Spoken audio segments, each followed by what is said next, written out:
di angkasa.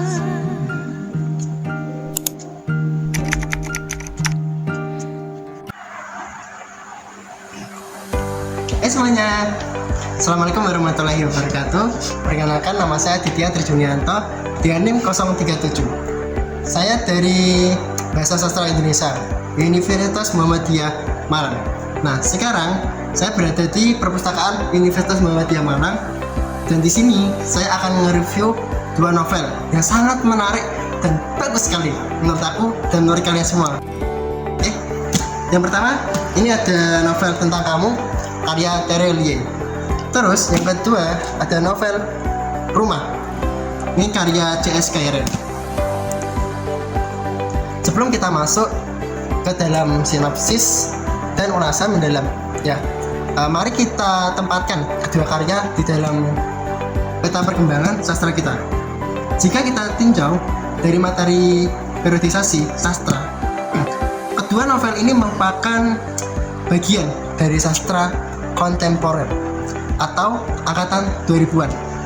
Karakteristiknya sangat terlihat dari pilihan bahasanya yang adaptif, komunikatif, bebas dari aturan baku masa lalu, serta berani mengangkat dialektika lokal ke ranah global.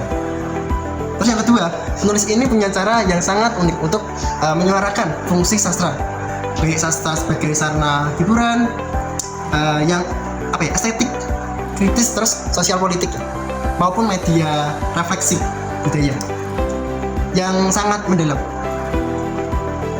Nah, seperti apa lika-liku perjalanan Sriningsih dari novel Tentang Kamu ini? Terus bagaimana net sekaligus peliknya arti pulang di novel Rumah karya C.S. Kairen, yang tokoh utamanya adalah Ria. Itu seorang travel planner. Oke, kita bedah satu persatu. Oke guys, yang pertama ini adalah novel Rumah karya C.S. Kairen. Ini novel yang menurut saya ringan dibaca, tapi nyentil banget di hati. Nah, ceritanya tentang Ria, perempuan usia 27 tahun yang kerjanya adalah luxury travel planner. Nah, jadi dia ngatur perjalanan mewah buat klien-kliennya yang orang-orang kaya banget. Nah, dia udah keliling dunia dari kota-kota gemerlap sampai pelosok yang jarang orang tahu. Secara materi, Ria itu udah sangat berkecukupan, guys. Tapi ironisnya, guys, sejauh dia berkeliling dunia, dia nggak pernah nemu satu tempat buat pulang, yaitu rumah. Karena bagi Ria, rumah itu bukan tempat nyaman. Rumah itu tempat di mana kebencian dia ke ibu dan ayahnya justru tumbuh dan menetap. Dari kecil dia dapat cercaan dari ibunya, kekerasan dari ayahnya, sampai dipaksa masuk pesantren, guys. Nah, dan kebenciannya makin lengkap pas dia tahu ayahnya punya anak dari perempuan lain. Jadi itu terus konflik mulai bergerak. Waktu Ria dapat klien yang gak biasa, dia diminta menemenin satu keluarga buat umroh. Dari situ, lewat kilas balik masa lalunya, Ria pelan-pelan dihadapkan sama luka-luka yang selama ini dia hindari. Dan novel ini jadi perjalanan tentang memaafkan. Bukan cuma memaafkan orang tua, tapi juga menemukan ulang makna rumah itu sendiri. Oke, selanjutnya adalah novel Tentang Kamu. Nah, novel Tentang Kamu ini karya Terelie. Ini salah satu karya Terelie yang menurut aku solid dari segi struktur cerita. Nah, tokoh utamanya itu Zaman Zulkarnain. Itu seorang pengacara muda lulusan Oxford University yang kerja di firma hukum Thomson dan CEO di London. Dia dapat tugas penting menelusuri jejak hidup seorang kliennya, perempuan asal Indonesia yang bernama Sriningsih, yang baru meninggal di panti jompo dan ninggalin warisan yang nilainya wow, sangat banyak sekali. kekayaannya Ratu Inggris malah mencapai itu. Tapi nggak ada surat wasiatnya. Dari situ Zaman mulai nampak tilas hidup Sriningsih lewat buku diarinya yang dibagi jadi 5 juz. Dari masa kecil di Pulau Bungin, Sumbawa sampai akhir hidupnya di Paris. Setiap juz itu nunjukin satu fase hidup Sri yang penuh kehilangan dengan keluarga, sahabat, cinta, tapi juga penuh keteguhan buat bangkit lagi. Yang bikin novel ini kuat adalah dibalik harta yang segede itu, Terelia nunjukin kalau Sriningsih itu pilih hidup sederhana di panti jompo. Pesannya jelas, hidup itu bukan soal seberapa banyak yang kita kumpulkan, tapi soal seberapa kita bisa berdamai dan memeluk rasa sakit yang pernah kita lewati. Nah, sebelum masuk ke kaitan materi, aku mau kasih penilaian jujur dulu soal kelebihan dan kekurangan dari masing-masing novel ini, guys.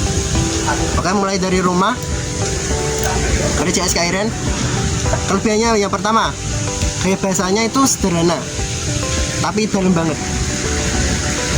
Terus gak memaksa, pakai kalimat yang puitis, sederhana, tapi tetap berhasil bikin emosinya kerasa. Terus kedua, karakternya digarap dengan kompleks. Dia nggak digambarin sebagai tokoh yang sepenuhnya baik atau buruk, jadi terasa manusiawi. Terus yang ketiga, nama temanya soal rumah sebagai ruang emosional itu universal ya, universal banget dan relate buat banyak orang, apalagi yang juga pernah merasa asing di tengah keluarganya sendiri. Tapi kekurangannya juga ada. Beberapa pembaca termasuk aku sendiri merasa di bagian akhir alurnya jadi kebanyakan kebetulan, semacam terlalu too good to be true. Terus penyelesaiannya juga kesannya buru-buru, tiba-tiba selesai gitu aja. Ada juga subplot kecil yang dimunculkan tapi nggak dituntaskan, yang ninggalin pertanyaan yang nggak terjawab. Oke, selanjutnya novel tentang kamu. Itu kelebihan utamanya itu di alur cerita yang nggak mudah ditebak. Padahal dari sinopsis di sampul belakang, orang bisa salah kira ini novel romansa biasa. Terelia juga jago banget bikin riset latar tempat dari Pulau Bungin, Surakarta, Jakarta sampai London dan Paris. Semuanya terasa hidup, guys.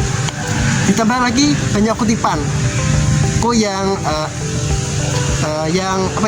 jadi pesan moral buat di setiap juz-juznya. Kekurangannya pertama, sinopsis di sampul belakang itu agak menyisakan karena bikin orang ngira ini cerita cinta, padahal lebih ke novel biografi lah, fiksi dengan unsur sejarah dan hukum. Kedua, di beberapa bagian alurnya itu melambat karena terlalu banyak narasi dan flashback. Jadi buat yang suka cerita cepat bisa ngerasa agak tertahan ya. Terus ketiga, motif tokoh atau logisnya kerasa kurang masuk akal. Kebenciannya ke Sriningsih digambarkan terlalu besar tanpa alasan yang benar-benar kuat. Nah, ini bagian yang paling penting, gimana dua novel ini nyambung sama materi kuliah kita. Nah, yang pertama, dari segi periodisasi sastra. Kalau kita taruh dua novel ini di garis waktu sastra Indonesia, mereka masuk ke ranah sastra Indonesia kontemporer atau sastra pasca reformasi, fase di mana sastra udah lepas dari beban ideologis kayak di angkatan 45 atau angkatan 66, dan lebih bergerak ke isu personal, psikologis, sama eksistensial individu. Kita bisa lihat itu jelas banget di kedua novel ini konfliknya bukan lagi soal bangsa atau revolusi, tapi soal trauma keluarga, identitas diri, dan pencarian makna hidup. Ini ciri khas sastra populer, yaitu kontemporer, yang dekat sama pembaca generasi sekarang ini. Nah, makanya kedua buku ini laku banget di pasar. Kedua dari segi fungsi sastra, kita dan udah belajar soal konsep dance as util. Sastra itu harus menghibur sekaligus mendidik. Dan dua novel ini ngejalanin fungsi itu dengan jelas. Fungsi rekreatifnya kelihatan dari gaya naratifnya yang ringan, alurnya mengalir jadi enak dinikmati sebagai hiburan. Tapi di sisi lain, fungsi didaktif dan fungsi reflektifnya juga kuat. Rumah ngajarin kita soal pentingnya memaafkan dan mendefinisikan ulang makna kembali ke akar tentang kamu. Itu ngajarin soal keteguhan, keikhlasan menerima luka hidup. Keduanya juga punya fungsi moral yang implisit, bukan diceramahin, tapi diciptakan lewat perjalanan tokoh. Ketiga, dari sisi tema dan struktur naratif yang kita bahas di materi terakhir, kalau kita perhatikan dua novel ini sama-sama pakai struktur kilas balik atau alur non linear untuk membuka luka masa lalu tokoh secara bertahap. Teknik yang lazim dipakai sastra kontemporer buat bangun ketegangan emosional, bukan ketegangan plot semata. Dan keduanya juga sama-sama berakhir di titik penerimaan, bukan akhir menyelesaikan masalah secara instan, tapi akhir yang menunjukkan proses berdamai dengan diri sendiri. Oke, sekian dari saya, itu review dari saya. Saya Ditya Tri, terima kasih. Jangan lupa like and comment dan share video ini sebanyak-banyaknya. Oke, terima kasih atas dukungan Anda. See you.